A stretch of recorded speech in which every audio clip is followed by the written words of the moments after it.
ప్రతి ప్రయాణం ఒక పెద్ద కలతో మొదలవ్వదు. కొన్ని ప్రయాణాలు ఒక చిన్న అడుగుతో మొదలవుతాయి. ఒక అవకాశం కోసం, ఒక ఆట కోసం. నేను కూడా ఆడొచ్చా? కొన్నిసార్లు సమాధానం రా అని రాదు, వద్దు అని వస్తుంది. ఒక తలుపు మూసుకుపోతుంది, మరొకటి కూడా మూసుకుపోతుంది. కానీ నిజంగా గెలవాలనుకునేవాడు తలుపుల కోసం ఎదురు చూడడు. తన దారి తానే గీసుకుంటాడు. ఆ రోజు తన చేతికి తగిలింది ఒక చిన్న రాయి కాదు, తన జీవితాన్ని మార్చబోయే బిళ్ళ. చిన్నప్పుడు నవ్వుతూ ఆడిన ఆట ఒకరోజు దేశం గర్వపడే ఆట అవుతుందని తనకి కూడా తెలియదు. అందుకే ఎవరో పిలిచే ఆట కోసం ఎదురు చూడలేదు.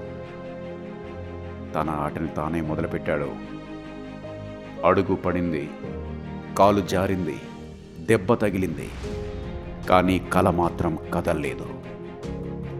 పడిపోయిన ప్రతిసారి లేచాడు, ఓడిపోయిన ప్రతిసారి నేర్చుకున్నాడు. ఎందుకంటే తొక్కుడు బిళ్ళలో గెలవాలంటే బిళ్ళని కింద వదిలేయకూడదు.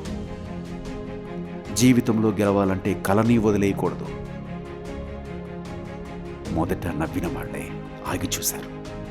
ఎందుకంటే వాళ్ళ కళ్ళ ముందు ఉన్నది ఒక ఆటగాడు కాదు, ఒక రేపటి చరిత్ర.